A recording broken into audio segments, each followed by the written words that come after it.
So my uncle had COPD for some time. He was diagnosed a while ago, probably when I was a teenager. I'm 33 now, so he's had it for some time, and was something that he had been accustomed to living with.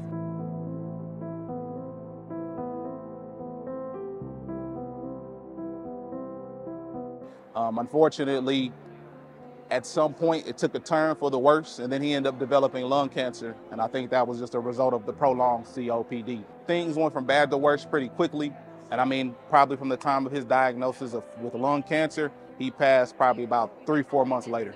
When I found out, as far as the diagnosis, I think I might have been a little too young to really understand what COPD was. It's one of those things where, what's the outcome going to be?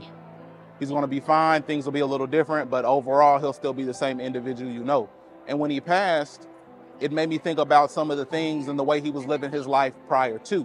My uncle was a little older, so that's a different generation with a certain mindset and outlook about certain things. Also, being a man of faith, he chose not to live his life in accordance with his condition, but to live his life to the fullest, because for him, as a man of faith, death was inevitable. For me, I had a lot of mixed emotions about it. Of course, being a little down and sad because my uncle has passed and he has such a profound impact on my life.